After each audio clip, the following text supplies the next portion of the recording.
Go look. So we've been doing this thing where we're jumping from, this thing's so great to, this and over here and that. And, think about this.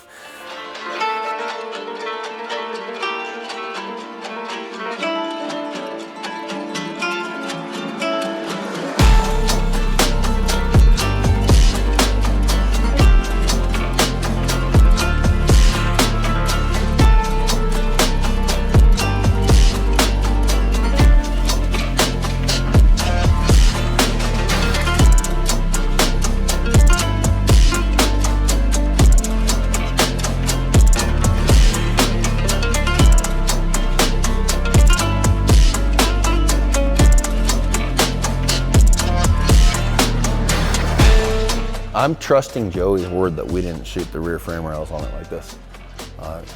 Look at the difference here. Like, look at window line, belt line to frame rail. Khalil had this Ranger back in the day that was epic. I remember when I was bringing my truck out to the desert, this probably 10 years ago. Jeez, almost 10 years ago. And it was a Ranger, and he had a bed. It was back haft, link, coilover bypass, and he had a bed, but it was like, 10 inches of bed in there or something. And pretty much what we did, since we're with Dolly, we engineered this to have this frame rail system. Simplifies a lot of stuff. It's also drawn in the computer. Like, we could build another one just like this, or we could do it for a single cab or extra cab, shorten it. Pivots are in there, but what it does is it builds the up travel into the frame rail, versus like one option would be, like some of the old SI trucks. I think they had a pie cut situation where they'd cut a section here like a pizza slice, and they put it up, and then wherever it needed to go back down, they'd pizza slice it, cut it back down. But it's all ugly stamp bullshit frame rail. So the A500 is streamlined. We know where the bump zone's going to be. We know where the axle's going to want to compress, and now we're sitting somewhere where it's like, it's probably going to be 14 inches of up travel at ride height, and it's going to sit super low. So, I'm thinking with this, we want to not have down tubes, but what it is going to have is it's going to have like an old school, it's a 20-inch stroke shock. So a 20-inch stroke, 3.5. Like, I remember trucks when they used to they had a tube here, and then it had a bend, and it would like bend and like run here, and it had an X, and it was like just your bypass or something. And I think no matter what, we're gonna be playing the game of building to wherever the top of the coilover is. But even if, whatever that is, it's gonna be something nasty. And then if we ran it where we want more travel, and we're gonna shore up onto the lower link, where it's got a pivot on the lower link, then dude, it's going to be even taller, even if we shoot it in board. So we're going to have to do something really creative here. All said and done, this is going to get a tailgate. The bed side's going to have proper overlap all the way to like a 1/4 inch to the door line. Like, we've already like mocked all this, so it's going to, when it comes together, it's going to be amazing. And then we'll lop the frame where it goes, but I think we'll do some kind of bumper treatments, tailgate treatments, and then we'll tin this thing in the best we can, like wherever we can get away with it, where when you could still use it for utility, groceries, Costco hauls, whatever you want back there. And it's, when you look down into the bed, it won't look like factory bed sheet metal, but it'll be tin work. It'll be powder coated and nice and tidy. We've been jumping from building on this. This is Carl Renesender's table. This is 1.25" Blanchard ground. Like, badass table, but it's a weird size. It doesn't facilitate the whole truck. And then we've been going over to the chassis table, which is this is what happens with chassis tables in most shops. They turn into this. So, we've been transferring. We float the body on here, and then we put the frame under, figure things out, then, take it off, put the frame back on here. And so what we've really needed is to have some sort of large, modular table to start working off of. Cameron's truck is going to come back onto this chassis table. All of his fixturing, similar to like these posts, all of his stuff is consistent with the bolt pattern for this chassis table. So I've been dreaming of having a big, gnarly modular chassis table for a couple years, and you know, Joey and I were talking about manifesting and stuff, and I have a powerful tool of things seeming to come into our life like that. This is weird, right? I don't even think it gives me relief. It's just a comfort thing. It's like I have a little hand here. But when it hangs down, the collarbone is like weird. So I want to take you guys outside and show you some stuff.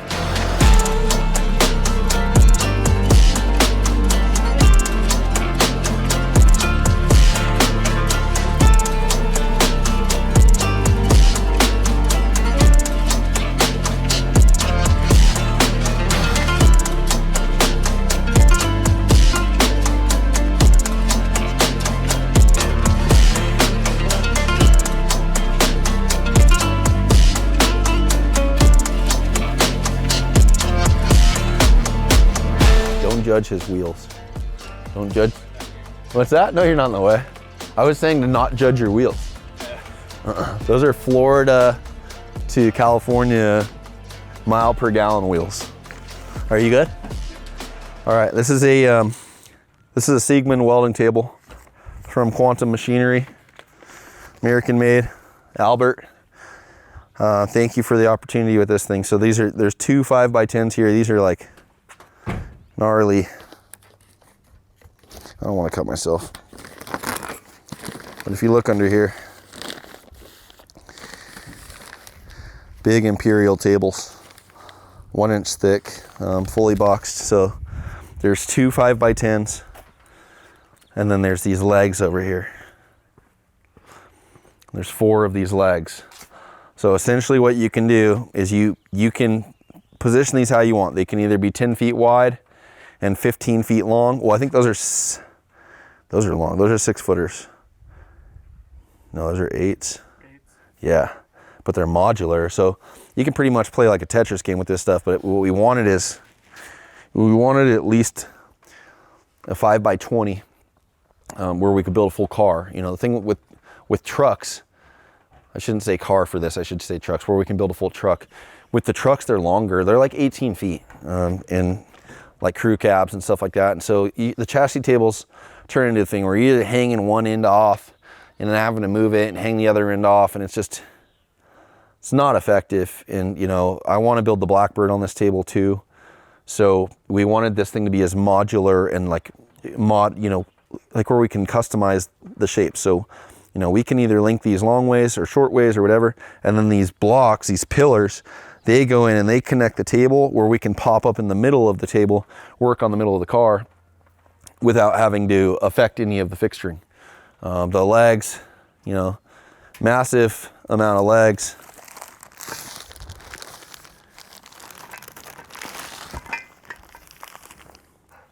See this stuff? So everything's on levelers, everything's adjustable, and then I think there's 117 pieces of tooling in here for fixturing. So what we're gonna get is, I'm gonna walk you through some of the welding on Dolly, and then what we'll end up with here is we're gonna have Dolly set up in there, in the bay where Selena is right now. We're just gonna have to do, when you get something like this, the thing about chassis tables is if you don't keep them occupied and you're like at a stage with some of the builds where there's not something consistently going on the chassis table, then it turns into like what you saw in there, just a storage table. So the good part is we can break this down. But for Dolly, we're gonna have the chance now where we can build that whole entire truck out on the chassis table. I'm gonna put it in the bay where we can get the forklift, we can lift the cab off, you know, the whole frame, all the beams, rear trailing arm, you know, axle, everything can be sitting on this table like this big beautiful frame. We can weld everything, we can fixture it all, and it'll stay that way, and we're not doing like this shuffling back and forth onto these tables where there's room for error for stuff to move. You want that, like with fixture tables, you have the opportunity to press heat into them with the welding where you can get them to stay true. And you don't have these mistakes where you put a level on the front tube of the car and then you put it on the middle tube and it's 0.2, and then you put it on the, you know, back wall tube and then it's 0.1 off, and then the other ones, and you end up with this weird sardine of twist that you didn't need to do. You can get a complete true car. And like for a builder, I remember when I worked for Jamie Campbell at Raceco, and we used to get this trophy truck. It was a geyser truck. There was 2 geyser trucks that would come in, and I'd have to, part of my duty was like, they'd come in, they'd get preps, but I had to cut off the rear bumper, and then I'd have to put a new bumper on. And I would build this bumper tube out on the table, all square. And then I'd like take my measurements from the car, I'd build the whole like structure out, and then I'd go to put it on, and it's like, oh, and the whole car's a 1/4 inch off on one side or something. Like so it hurts the build process, and it hurts your efficiency, and that costs time and money. That's the one thing you're trying to win on all the time, not just for yourself, but for the client. So getting things like this, it just streamlines our process. We can get everything fixtured. So I like really hoping next Dolly episode, we get to show this table in all its glory. We could show Dolly on top of it, and we have like hanging welded parts. So let's go look at the welded parts.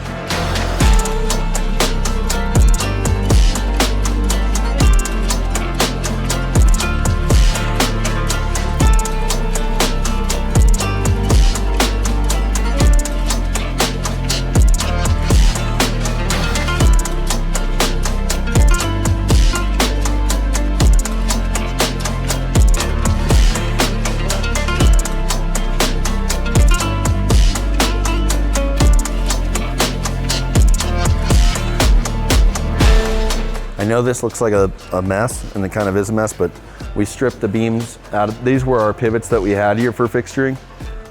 And all, like I said, all this stuff is kind of haphazard, and this is one way to do it, but now to have something more refined where the whole car can be fixtured. And the other part with good fixturing is you're not like tacking, right? Like these posts are tacked to the frame right now. So when we have it all set up nice, we should have a clamping system or a bolt-on system, and it's not gonna be what you see. Don't get me wrong, this works. There's just better ways to do it. I think the last time that we looked at some of the suspension stuff for Dolly, so first and foremost, where does this come from? This is all Jason Hurd stuff, so this is DIY off-road. This is a beam kit you can actually get files for. They're cut friendly. So we had everything cut out on our plasma. Ooh, missed weld. Oh no, okay, cool. All this stuff was root passed last time. So now it's been prepped. It is cover passed. We're waiting on, there's one tube that's gonna be the bushing assembly here. I'm gonna push the guys to run either a bearing in there or some kind of brass. No poly or Delran. So swingers, Joey can get better bead roll. B-roll. Knuckles. Some pretty chunky welding in there. So I'm about 35 hours into welding this stuff right now. One radius arm done, both knuckles done, both swingers done. This radius arm is near completion. Yeah, it's just that end over there and some of this end. And then we're starting these guys. So this is big beam assembly. What we do with this stuff is, so this is a fresh rod end. Before I get into welding this area, I will pop this out and I'll put in just a burner rod end. We have like a whole crate of takeoffs, like old stuff. So just thread those in. And usually you get if you're doing anti-seize on these things, you get a pretty good win with them coming in and out. If we have to, we just tap it. We have everything to tap it. And then same with the spherical bearings. Just put in a burner spherical bearing as like a slug, weld away, burn that thing into oblivion, and then just take it out, and it's usually fine. So this is the, process for Dolly. This is gonna clean everything up. I was dreading looking at these because it's 3/16, it's all chromoly, but it's 3/16 plate. The root passes were really hot into this stuff, and I say that with discretion that they were probably not the cleanest looking things. So having, getting back to how they should look with the cover pass has been very satisfying. And this is an easy thing to do while I'm on an injury. So I can sit here and sometimes I'll just stretch my arm out, but I can sit here and weld all this stuff out. And then, you know, this is all in preparation to get back on the truck. You know, at some point, we're pretty close to having all the suspension hung on the truck. And then the frame being dialed in. But, you know, the frame being dialed in turns into a thing because we have more layers to add. You know, besides beam pivots and steering pivots, then it turns into connecting each frame roll together. Where's the tie-ins? What do the cross members look like? And then it turns into, you know, headers, exhaust, engine placement, trans placement, things like that, which that's the next thing we should look at is the engine is here. So let's go look at it.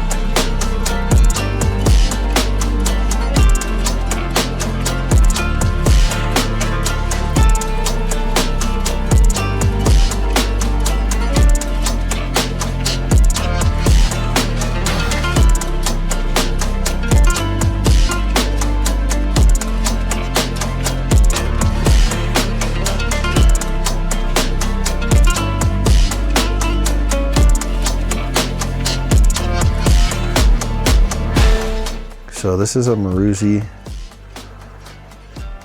Robert, dude, you built a badass engine. Obviously like the valve covers are the win with the color. That's the same color as our shock package. So we have a green and black theme shock package, black bodies on the shocks, green trim caps and everything, and rod ends. I want to say it's a 575, fully prepared by Moruzzi, Holly Sniper. 850. Robert's gonna like text me and tell me the exact thing, and then I'm gonna say, sorry guys, it's actually this, but I think it's 850 horsepower. But it's a big block Ford. I think with big block Fords, or just Fords in general, it's all badass in here. Everything, it's ready to rip. So, Fords in general sound really good to me over like a GM or an LS. There's something crispy, but I'm so excited about the Dolly truck because it's almost like an attainable thing. A lot of these things look so crazy. You're like, dude, they're kind of like dream cars, but same, like if you look over here at the black Bronco, that's one of my absolute favorite trucks because it's like now that black Bronco is expensive, but it's something like relatable. Dolly is going to be one of these trucks. The vision is so clear where it's like you get these 2 bench seats. You have this 8 HP 90 trans that's 8-speed. It's delivering like gobs of power. The power is a nasty big block with huge headers and exhaust. You know, you're in a crew cab that's low slung, sitting super low, with just a single coilover, a 3.5-inch coilover on each corner.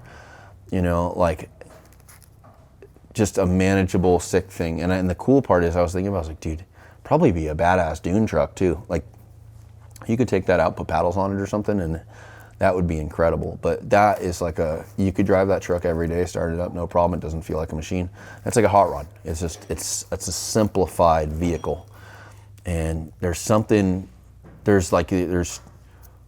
wins to be had building things like the Range Rover and the Willys and Selena. And there's also wins where like you build something with the design challenge and the aesthetic of simplified, like hot rod style thing. You know, not extravagant, crazy shit, just simplify. And the trucks, like the new line and the SI trucks from back in the day, those had that simplicity to them. It was very traditional work, very sterile, clean work. The only thing I wouldn't do is drill and tap the frame rail and put plates in that hold like vital things and that kind of thing. That's just not what I would do. But I like pivoting on just thinking about this thing with this clean plumbing, you know, not crazy panel work everywhere and sealed up, just kind of exposed. Engine bay is kind of exposed. You know, inside is a clean cage, but there's just bench seats, you know, they're low backs. The back is clean, like it's a everyday go-getter. And then it's a monster because it's got insane powertrain and all the big parts, huge trophy truck hubs, trophy truck axle, jumbo 36, like all the good stuff. So I'm really excited. I wonder what we'll do with the air filter on this thing. I wonder if that'll turn into like a big, you know, element, like a gnarly thing that you'll see. But anyways, that's the engine. I think this is probably the closeout for the Dolly episode. We hit a roadblock of needing to do catch up on some things, so we've been off of it, but that's why I also took on all the welding. And then we're gonna be back on to getting this thing transferred to the table, and I think it's gonna transfer to the table next week. Hi. What's up? Hi. So again, you guys, I really appreciate all the support. Like, comment, subscribe. If you can share the channel, it helps us. The more growth we can get from the channel, the more attainable releasing more content is for us. You know, it takes care of us, and that's the goal here. You know, at some point, I told Joey, same thing. I'd like, you know, if I can pivot into being able to take on some builds where we don't have a client and we're just building like either to give something away or building with sponsors, and we're able to build like dream projects just to share the process with you guys and film it, and then either auction the thing, not even for profit, just to kind of get to the next one. That's where I'd like to pivot. It might take a couple years to get there, but that is literally my mindset, is, you know, keeping a couple private builds going and then just getting us to a point where we're just building dream cars, like just maybe one or two at a time. And they're just these epic creations. And I'm not just talking like off-road cars, I'm talking street cars, hot rods, whatever we can create. I have a big plan for a minivan as well. So just that's where I want to get. So I appreciate all the support, you guys. Thank you.